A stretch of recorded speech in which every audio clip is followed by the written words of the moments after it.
Hello, my talk will be about leveraging LLM reasoning with dual horn programs. A few words about why this is interesting. Well, let's start with the fact that negation as failure cannot provide bindings. It can filter existing bindings provided by other goals that generate them, but they cannot provide them. So that's definitely a limitation. We would want something that can positively state reasons why something is not provable, which negation as failure cannot do.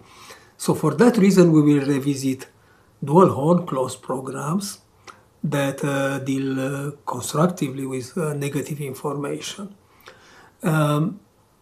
This is motivated by the fact that there is an abundance of positive or negative facts that could be generated when LLMs are convinced to explore recursively a given fact that we would like to see what consequences it has, and that would lead us to dual horn logic programs. We want to ensure that reasoning is constructive, and this will happen with the combined horn clause and dual horn programs. And there are, of course, applications, in particular applications that take advantage of LLM-generated logic programs, providing a very interesting combination of backward reasoning, goal-oriented backward reasoning, and also goal-oriented forward reasoning.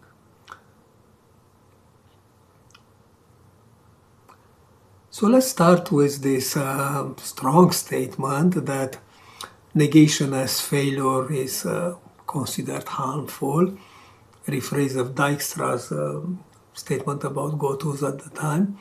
Well, there is an interesting anecdotic mismatch here. The cat has been systematically vilified as procedural, non-declarative, and at the same time, negation as failure, which is in fact a two-liner expressed in terms of cat, has been glorified and also fine-tuned and refined in various ways in hundreds of very nice otherwise papers, and had an impact on developing new fields, in fact, in particular answer set programming. Now, beyond the anecdotic, let's look at the facts. Negation as failure tacitly elevates failure of a meta-level proof procedure into a construct of the object language. Negation as failure cannot explain, as no bindings of variables are provided. And while it is a shortcut that's very useful in programming, like not member of a given finite set would be an example, it conflates key concepts of truth and probability. And that's not a good thing for knowledge representation. So let's make a few steps toward constructive logic programming now.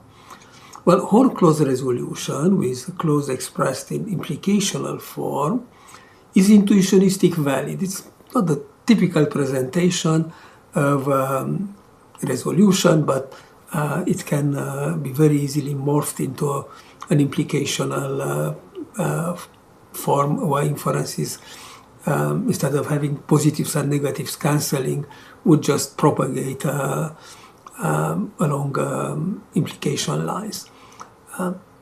So negation as failure relies on a fallacy that true P implies provable P. This is the questionable part. Otherwise, by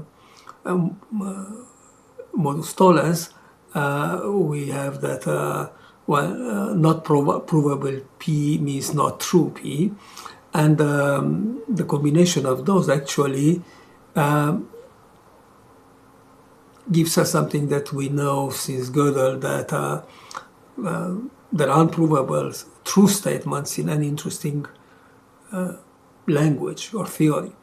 Intuitionistically, falsehood needs to be proven constructively by deriving an actual contradiction and without reliance on P or not P as an axiom, as it happens in classical logic. So this leads to our challenges expressed here as two open questions. Can we do logic programming while staying in a constructive, intuitionistically sound framework? And then, can we benefit from the knowledge encapsulated in the LLM's parametric memory while staying in this framework? So let's look at our answer to these challenges. Dual horn clauses. They have been discovered long time ago as part of Schaeffer's dichotomy between P-complete and NP-complete subsets of propositional logic, among other things. But let's compare them directly with definite horn clauses here. So the disjunction-based notation tells that there is a positive one, that's the head of the clause, and several negative ones. Implicationally, that means, as we know from prologue, the head is implied by the conjunction of the literals in the body. Definite dual horn clauses will now, in disjunction form, will have one negative clause head and several disjunctively related positive ones, which also means, if we rewrite it implicationally, that the head here implies a disjunction of the literals in the body. So we look at the implication arrows here and here, and we look at the conjunction here, dualized as disjunction there. Of course, we have also integrity constraints, and integrity constraints, the most well-known ones tell that those propositions cannot be true at the same time. They would imply false. And that's the disjunctive form. And then for dual horn, it means that this disjunction here must be true, therefore at least one of them needs to be true. While here, we say that they cannot be all true here. In particular, when there are two of them, that's a form of weak negation, saying that P1 and P2, well, contradict each other and would imply false if we put them together, without bringing in that one of them needs to be necessarily true, as it happens in classical logic. So these are the interesting relations between those implicational and disjunctive expressed forms. The implicationals are weaker in intuitionistic logic, but they are equivalent in classical logic, so they collapse in classical logic. However, we prefer the semantic of the implication as we have it in horn clause logic, and that means that actually in intuitionistic logic we are dealing with a weaker inferential system, which is a good thing. The fewer things you assume and the more you can prove out of them, the better it is.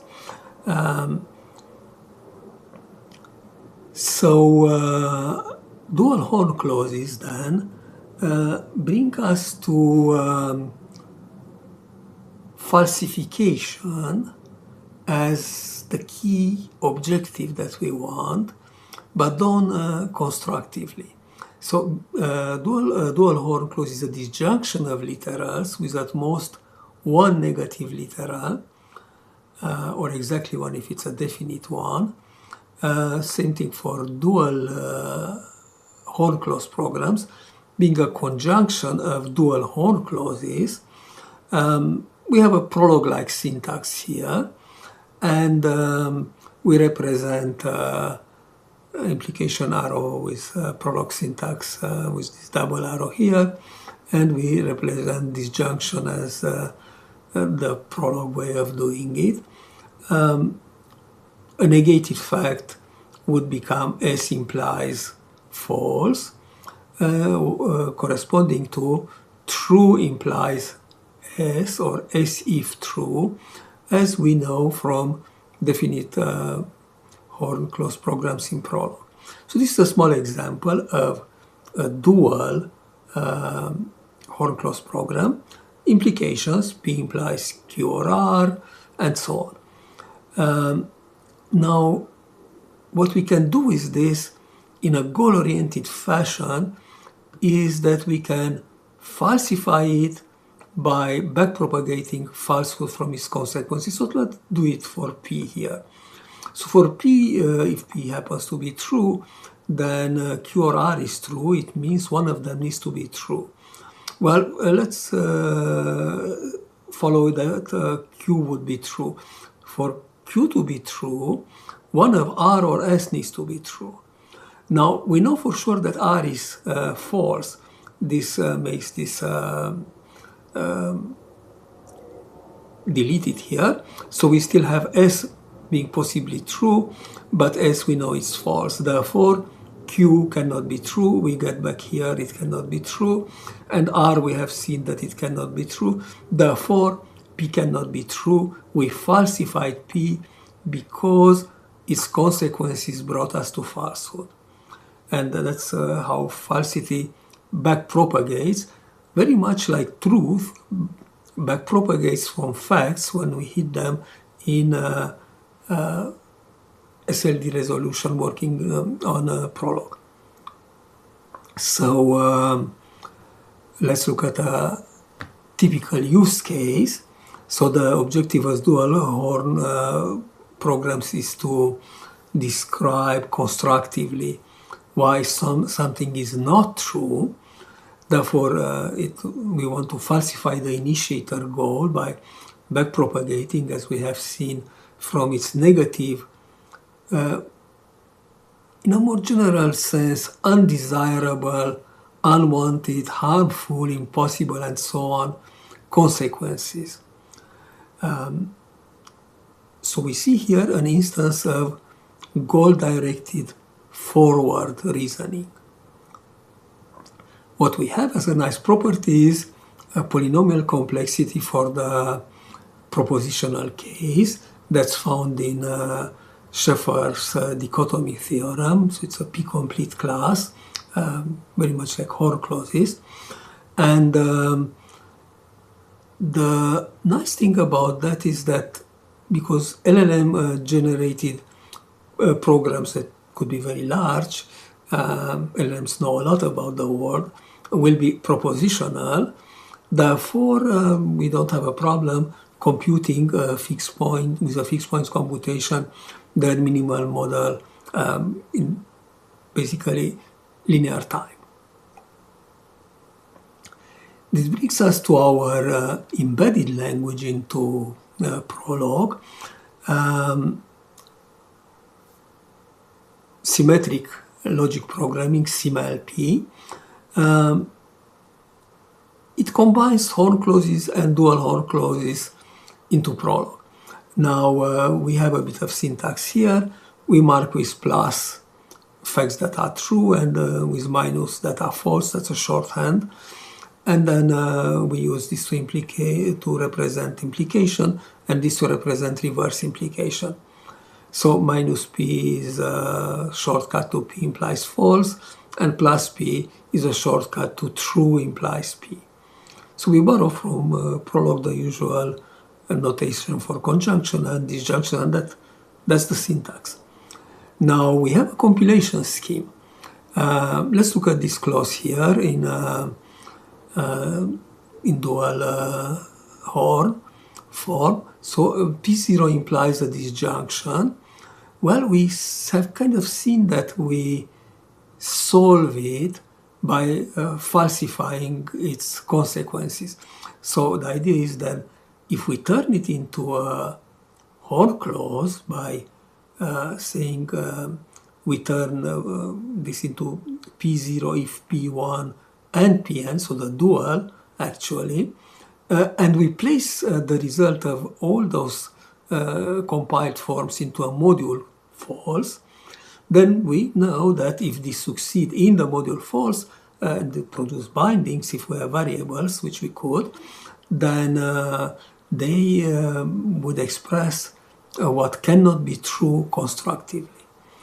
So a successful proof in this module false then implements successful falsification of the original dual horn clause. And this compilation ensures that backward reasoning on horn clauses mirrors forward reasoning on dual horn clauses, and it preserves efficiency and logical correctness. So now let's look at a first example. Well, this could be politically relevant in the upcoming month in US. Losing the Fed's independence. What would be the consequences of that? And we'll explore that at multiple levels of recursion. So at first level, one of the things that come out here is increased political influence on monetary policy, with consequences, among them not very good ones: short-term economic manipulation, eroded investor confidence, heightened market volatility, policy-driven inflation risks, and then we can explore eroded investor confidence further down, and some of the negative consequences more concretely come out as we do that exploration level by level. So if all those things turn out not to be a good idea, we could hopefully convince a decision maker that losing the Fed's independence is not a good idea. So the machine that handles this recursive unfolding to extract from the LLM's gigantic parametric memory very specific knowledge centered on a given topic or statement is this deep LLM application. It's available as a Streamlit app, and in the paper there are multiple links to code. So it works by on the positive Horn subset by doing SLD resolutions, close selections via unification, but this is actually replaced by an LLM-driven dynamic close head creation with an option of focusing by proximity of embeddings to ground the truth facts. So it's a multi-agent system actually, kind of ahead of today's emphasis on agentic systems.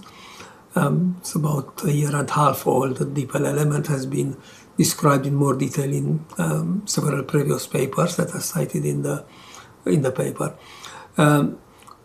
Now, because our dialogue units are sentences, the logic is propositional, we have a client-side management of the LLM's memory, and we work with the equivalent of a goal stack and a goal trace, recording our steps on the current search path. Instead of variable bindings, when we work in the propositional domain, answers would be traces of justification steps, clearly explaining where they are derived from.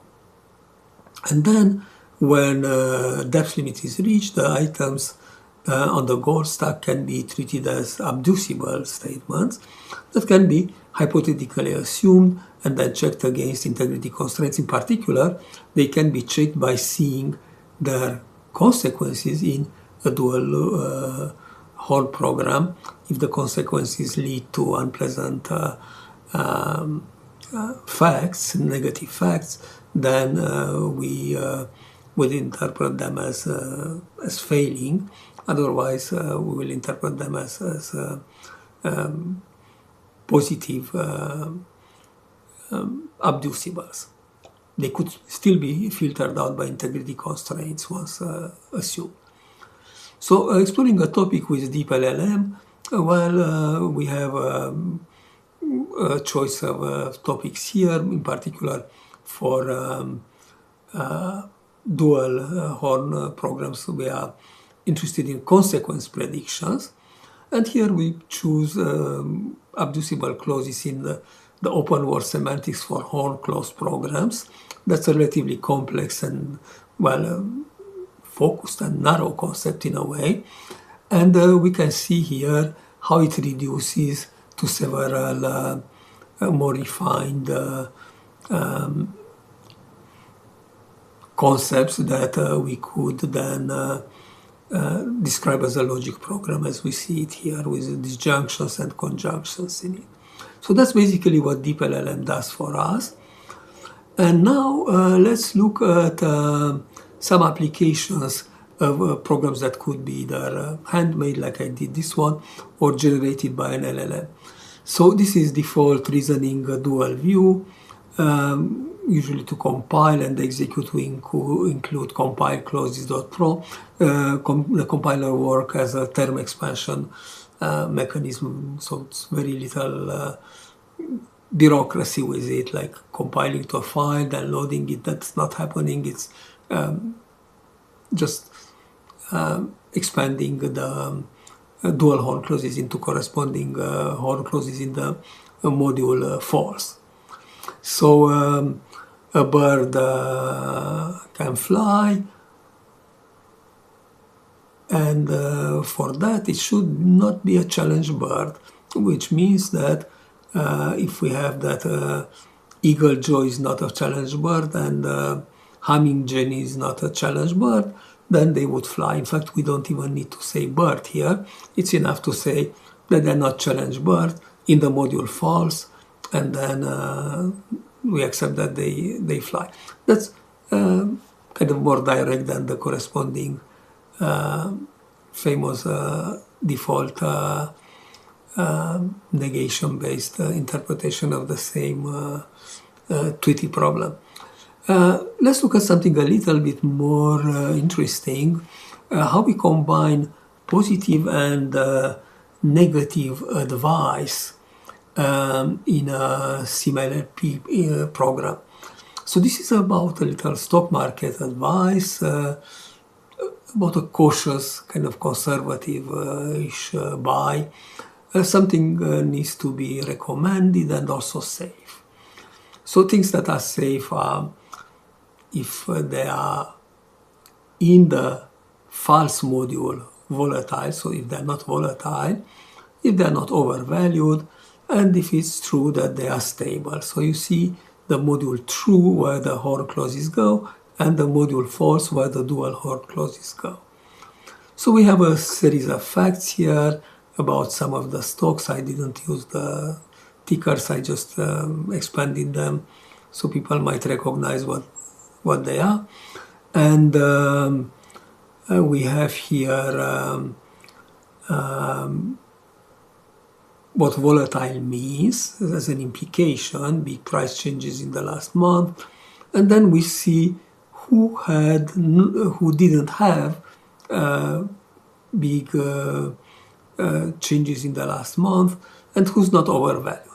And based on that, we can now run it, and we see in the module true, we call cautious buy, and we get the answers for QQ, Apple, Meta, and Berkshire, which are a subset of the things that got recommended here. So after combining positive and negative facts and inferences drawn in the horn module true and the dual horn module false, the call to cautious buy in module true will generate the answers that I just showed. So what are the merits of this? Well, integration of positive and negative advice for practical reasoning, evaluating stocks for cautious investment in this case, rules combine negative warnings like volatility and positive assurances like stability. It facilitates a nuanced and data-driven decision-making process, and of course it shows the utilities of horn closed logic in a real-world context. So let's look now at some of the other deep LLM generated horn and dual horn programs. They generate propositional logic programs. We have goal-driven backward reasoning in horn clauses that decomposes complex tasks into disjunctions and conjunctions of simpler tasks. And then we have forward reasoning that dually help explore consequences of hypotheses with the purpose of being eventually falsified. So the deep LLM system recursively explores a topic of a given depth, and it's, as I said, an agentic system with interactors to manage the LLM interaction task, recursors to handle iterative subtasks, and then the refiners that enhance clarity and verify reasoning steps. In particular, they could veto some of the conclusions here. So they are basically critical agents that filter the enthusiasm of the recursors otherwise. Logic programs generated are explainable and modular, and then as a practical consequence is that deep LLM can minimize inaccuracies and biases in LLM outputs. So here's another one related to escalation risks after use of tactical nuclear weapons, and that could lead to a global nuclear war or uncontrollable retaliation steps. This is explored deeply with a lot of consequences, and then hopefully again a decision maker would refrain from proceeding with something like that, knowing how bad the consequences are.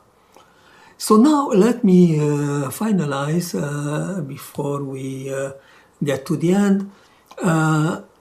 Dual horn programs versus constructive negation. So while dual horn programs produce bindings of the form x equal t, with t a term, a ground term usually, constructive negation reduce a negated goal to bindings of the form x different from t. So they tell what x cannot be, information only useful if a generator provides candidates for what x could be, and they are usually part of a constraint solver where that's happening, and then they help, of course, making the constraint solver more efficient. But what we discovered or recovered here is a genuinely constructive mechanism to deal with inference about negative facts without tacitly reflecting the failure of the proof procedure at object language level, as in the case of negation as failure and its constructive elaborations. So the conclusion would be that we bring in dual horn clauses that have syntactic simplicity, have a straightforward semantics. We have a compilation scheme for them, and in SymLP, this embedded language, horn and dual horn programs combine fully constructive intuitionistically valid reasoning about the two sides of a decision process. Using the deep LLM system, we can generate goal-oriented backward and forward reasoning propositional programs. And for very large LLMs generated programs, we have actually a linear algorithm to find the unique minimal model, because we stay in the p-complete realm. So we believe that our effort has revealed a novel form of synergy between generative AI systems and the logic programming tools. Thank you.